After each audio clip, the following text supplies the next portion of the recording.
मनुष्य बैठा था अकेला कमरे में। भगवान ने पूछा, तू क्या सोच रहा है? बोले, प्रभु मेरे पास तो कुछ भी नहीं। भगवान बोले, मन से तैयारी कर, मन के लिए बना। बता रहा था ना, मानस पुण्य हो ही नहीं पापा, कलयुग एक पुनीत प्रतापा। कलयुग का प्रताप है। तो इसने शुरू कर दिया। इसने कहा, प्रभु मैंने रत्नों का आसन बना दिया, रत्ने कल्पितम आसनम, रत्नों का आसन की मैंने कल्पना कर ली। भगवान बोले, बिल्कुल ठीक। हिम जले, ठंडा ठंडा जल, स्नानम, उससे स्नान करवा रहा हूं। और आपको दिव्यांबर पहना दिए, बागंबर नहीं, कुर्ता नहीं, पजामा नहीं, किसी प्रकार के कपड़े नहीं। रत्ने कल्पित मासन चले स्नान, दिव्यांबर, दिव्य अंबर पहनाए।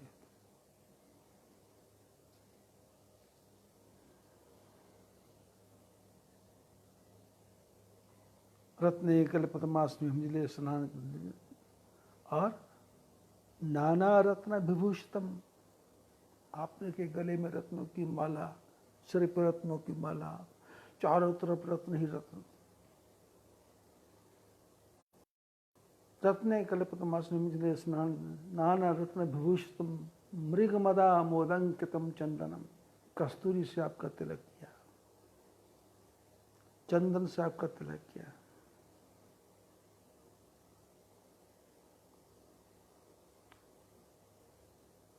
हिमजले स्नानम च दिव्यान, नाना मृग मदा मोदंकितम, जाति चंपक बिल्व पत्र रचितम। चंपक के फूल, बिल्व पत्र, जाति चंपक बिल्व पत्र, पुष्पम से धूप, पुष्प चढ़ा दिए, धूप चढ़ा दिए। दिखावे में नहीं, मन से ही, मन से ही, मन से चल रहा।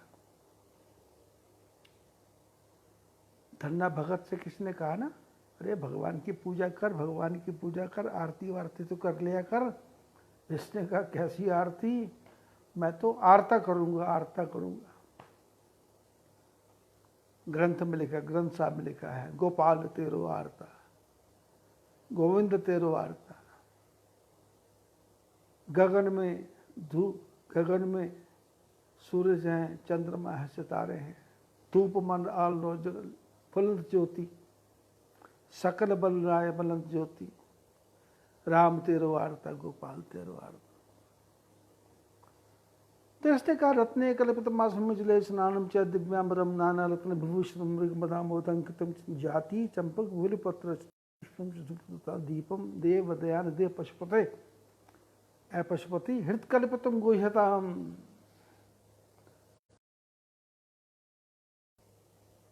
मैंने अपने हृदय की गुफा में ये सारा कुछ सामान तैयार करके रख दिया। हृत कल्पितम गुह्यताम।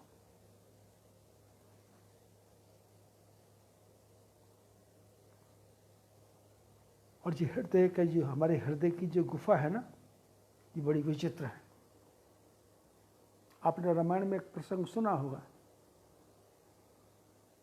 राम जी जब लंका में गए तो वहां पर रावण तो राम को चाहता ही नहीं था। तो उसने तो उनकी क्या व्यवस्था करनी है।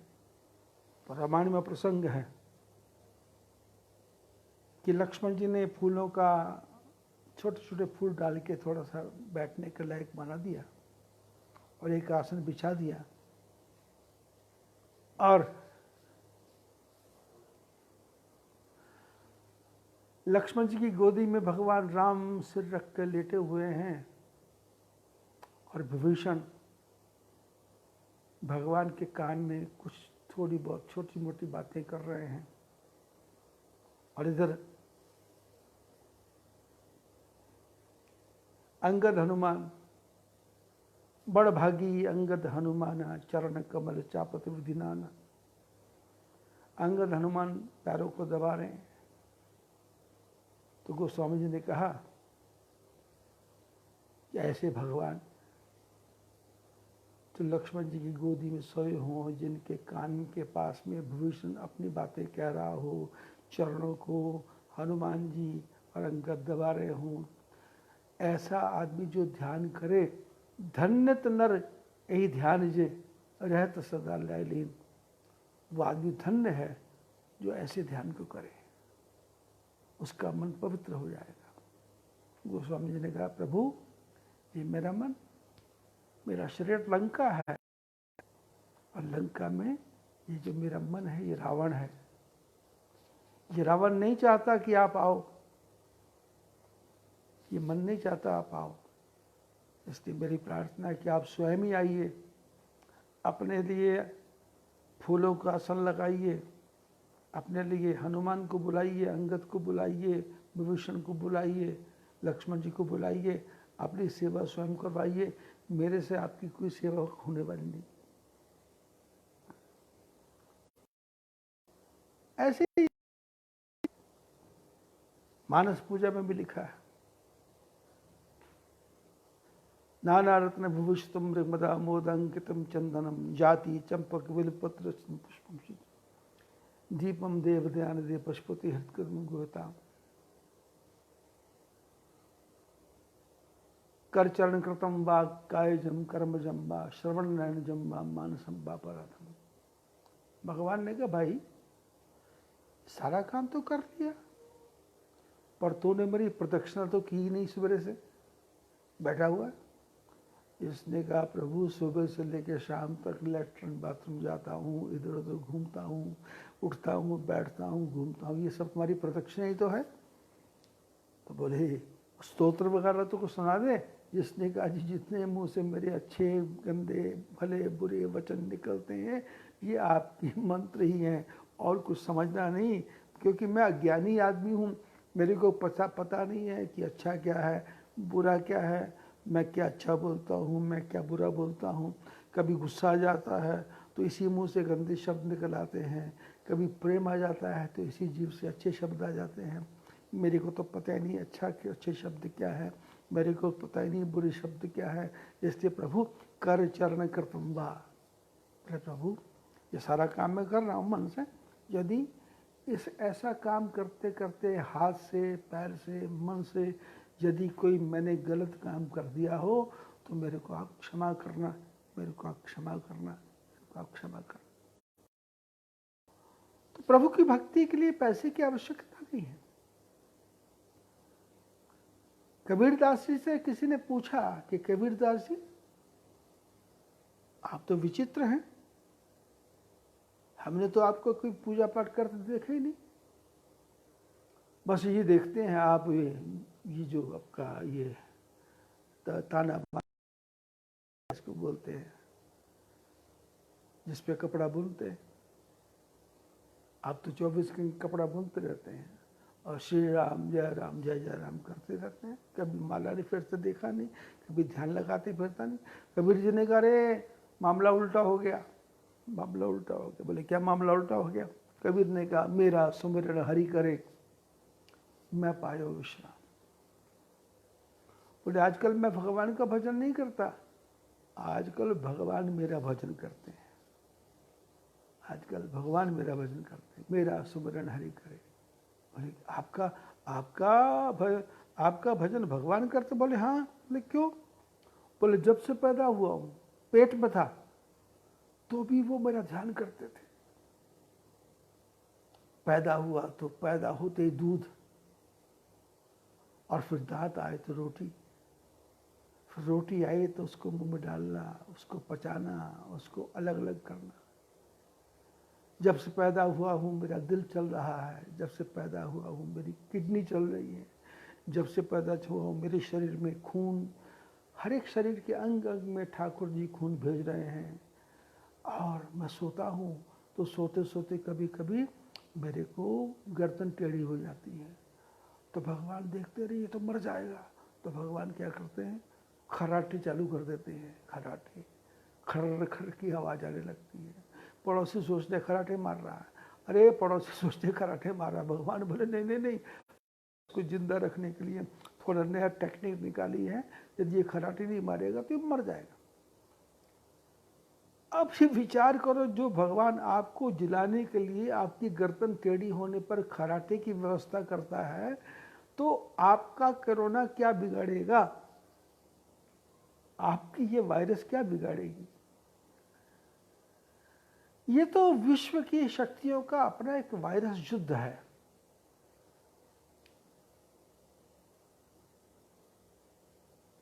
कभी ये चिकनगुनिया के रूप में आएगा, कभी ये डेंगू के रूप में आएगा, कभी ये किसी के रूप में आएगा।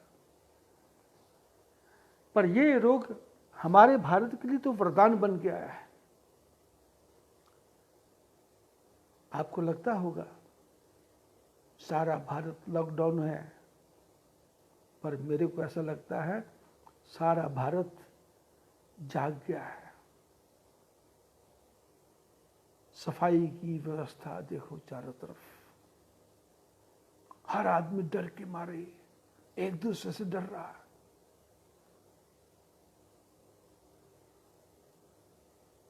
मैं प्रातः कल उठ के देख रहा था, गाय सैकड़ों की संख्या में घूम रही थी, कोई डर नहीं। कुत्ते सड़क पर घूम रहे थे, कोई डर नहीं। चिड़िया आसमान में घूम रही थी, कोई डर नहीं। कौवे भाग जा रहे थे, कोई डर नहीं। पेड़ों पर पक्षी चहचहा रहे थे, कोई डर नहीं। 84 लाख योनियों में से सिर्फ एक आदमी को डर लग रहा था, बाकी किसी को भी डर नहीं लग रहा था। 4 दिन पहले मैं कार से आ रहा था, तो कोरोना के लिए जगह जगह पोस्ट लगे हुए हैं, गाड़ियों को रोकते हैं, चेकिंग करते हैं, कोई बीमार हो तो उसका चेकअप करते हैं। तो उसी समय एक त्रिशूलधारी महात्मा बालों को बिखेरे हुए सड़क पर चले जा रहे। पुलिस वाले उनसे बात कर रहे, बाबा जी कहाँ जा रहे? बोले घूमने जा रहे हैं। अरे आओ तुम्हारे को बंद करेंगे। बोले किस लिए बंद करेंगे? हम तो दम लगाएंगे, हम तो सूटा लगाएंगे। किसी की, पुलिस वाले की, किसी सरकारी कर्मचारी की हिम्मत नहीं हुई कि उस बाबा के पास जाए और जाकर के बोले ये एक तरफ बैठो और बैठ करके कुछ काम करो, कुछ ये करो वो करो। पर ना ना ना, ये फालतू की बातों की तरफ ध्यान नहीं। चिड़िया को डर नहीं लग रहा, कबूतर को डर नहीं लग रहा, पक्षियों को डर नहीं लग रहा। कौन डर रहा कोरोना से? सिर्फ सिर्फ सिर्फ सिर्फ आदमी। वो आदमी जो आदमी ये सोचता है एक महल बनवाएंगे, हो सका तो उसमें एक तालाब भी खुदवाएंगे हैं, और ये नहीं सोचा कि बंदे क्या तेरी औकात है। अरे 4 दिन की चांदनी और पता नहीं कब अंधेरी रात। क्षणभंगुर जीवन की कलिका, कल प्रातः को जाने खिली न खिली। मलयागिरी की शुचि शीतल मंद सुगंध समीर मिली न मिली। कलिकाल कुठार लिए फिरता, तन नर्म है चोट झिली न झिली।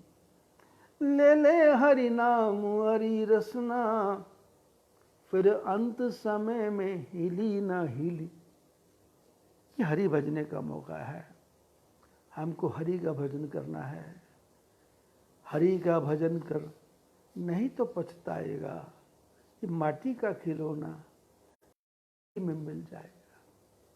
पानी केरा बुध बुदा, अस मानुष की जात। देखत ही चुप जाएगा, ज्यो तारा प्रभात। अहंकार किस बात का है? अपने भीतर देखो, अपने अंदर आओ, अपनी इच्छाओं को कम करो। रोटी तो मुर्दे को भी देता है लकड़ी कपड़ा आग। जीते अंदर चिंता करे तो उसके फूटे भाग। वो परमात्मा जब तब दूध दिया जब दांत है, उसने तो गारंटी ली है, योगक्षेम भाम में हम, वो आपके लिए भेजेगा भी, और जो भेजा उसकी रक्षा भी करेगा। और आपका जिंदगी भर आपकी रक्षा करने का परमात्मा ने ठेका ले रखा है। इसलिए आप घबराइए नहीं, भगवान का स्मरण कीजिए। हाँ, अंत में एक ही प्रार्थना, यदि हो सके तो आपके पड़ोस में यदि कोई परिवार भूखा हो तो उसको भोजन बना के खाइए, खिलाइए। यदि आपके पास में सुविधा हो तो आजकल बड़े बड़े एनजीओस कंपनियां खुल गई हैं, किसी का भी नंबर नोट कीजिए और नंबर नोट करके उनको लिख के भेजिए कि हमारे पड़ोस में आटा दाल चावल नहीं है, तो 500 रुपये में 500 रुपये की किट बना करके वो लोग भेज रहे हैं। कोई एनजीओ बोलता है मैंने 2.5 लाख किट भेज दी, कोई एनजीओ बोलता है मैंने 2 लाख किट भेज दी, और सरकार भी बोलती है। और इधर नीचे जो प्रशासन है, मोदी के नीचे जो प्रशासन है, वो प्रशासन टालू प्रशासन है, दिखावे का प्रशासन है।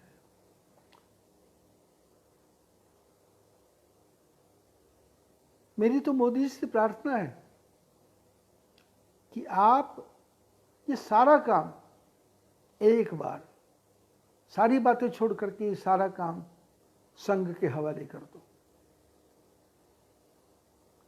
कांग्रेस वालों की समिति है उनके हवाले कर दो, कम्युनिस्ट की समिति है उनके हवाले कर दो, कामरेड लोग हैं उनके हवाले कर दो।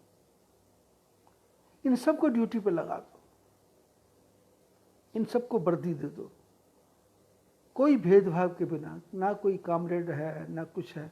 और हमारे विश्व हिंदू परिषद और संघ के लोग तो कितनी समितियां हैं, वनवासी परिषद है, हिंदू राष्ट्र जागरण समिति है। अब होगा पर नहीं, मैं चाहता हूं कि ये संघ के जितने भी कार्यकर्ता हैं और हमारे जो भूतपूर्व सैनिक हैं उन सबको बुलाओ, और बुला करके उनको बोलो कि गली गली मोहल्ले मोहल्ले में जाके पता करो किसके यहाँ भोजन नहीं है। पुराने जो डॉक्टर हैं उन सबको बोलो कि आइए सेवा में लग जाइए, पैसे की परवाह नहीं है। हमारे देश में ऐसे ऐसे लोग हैं जो फ्री में सेवा करने को तैयार हैं, पर आगे तो आने दो। मैंने सुना है कुछ लोग गेहूं लेकर के बेच रहे हैं, उसकी चिंता मत करो, आप तो उसको ढूंढो जिसके पास नहीं है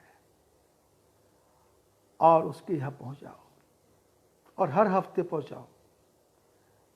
ये मामला छोटा मोटा नहीं है, भगवान ने आपको सुधारने के लिए बहुत कड़ा डंडा हाथ में ले रखा है।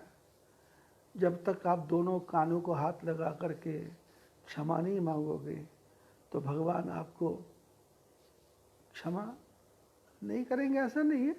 भगवान आपको कष्ट नहीं दे रहे, भगवान आपको सुधार रहे हैं, वो तो क्षमा ही करने वाले हैं। माँ बाप को कितना भी गुस्सा आ जाए, आखिर में माँ बाप बच्चों को क्षमा ही कर देते हैं। ऐसे परमपिता परमात्मा तो क्षमा करने वाले हैं। उनसे कभी भी प्रार्थना मत करो कि प्रभु इस बीमारी को हटाओ। भगवान से ये प्रार्थना करो कि प्रभु यदि मैंने जीवन में पाप किया है तो पाप करवाने वाले भी तुम हो और करवाने वाले भी तुम हो, आप ही उसको सुधारो। ऐसी प्रार्थना भगवान से करो और भगवान का भजन करो। घर फालतू की चर्चा बंद करो। आज बस इतना ही, फिर कल के प्रसंग में फिर आगे बातें करेंगे, क्योंकि मेरे पास अब लाखों लाख आ रही है।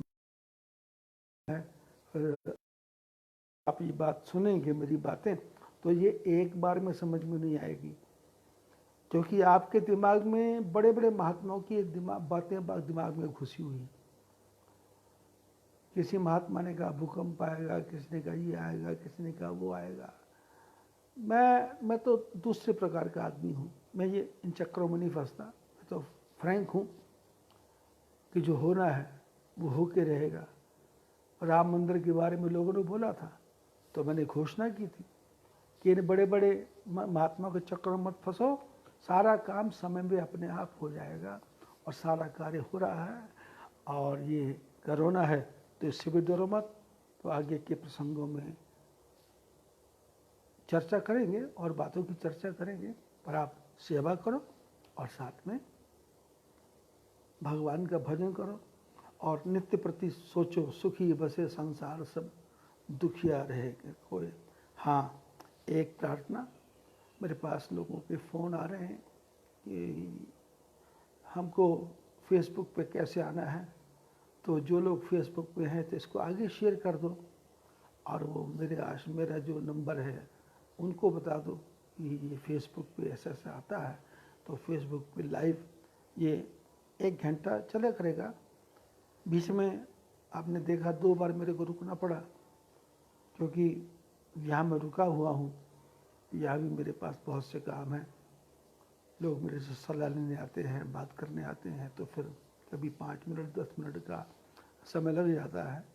तो उसके लिए मैं प्रयत्न करूँगा कि एकदम पूरा समय निकालूं, लेकिन फिर भी मैं आपके ये जितने भी दिन फालतू के हैं इनको बेकार नहीं जाने दूंगा, भगवान के भजन में डुबो दूंगा। और आपके जीवन के जितने भी प्रश्न हैं उन सारे प्रश्नों का उत्तर मैं इन 5, 7, 10 दिनों में दे दूंगा। ज़्यादा करने की ज़रूरत नहीं है। आप में से लाखों नहीं करोड़ों लोग मेरे को जानते हैं, मेरे चेहरे को नहीं जानते, लेकिन अब जान जाओगे। आपका आश्रम बद्रीनाथ के रास्ते में संभाव आश्रम, पोस्ट मायापुर, जिला चमोली 246472। और मेरा मोबाइल नंबर है 9997148400। फ़ोन करने की कोई आवश्यकता नहीं है। ये व्हाट्सएप नंबर, ये जो फेसबुक पे नंबर है, लाइव चलेगी और नित्य प्रति चलेगी। ठाकुर जी की कृपा रही तो जीवन भर चलती रहेगी। जय बद्री विशाल।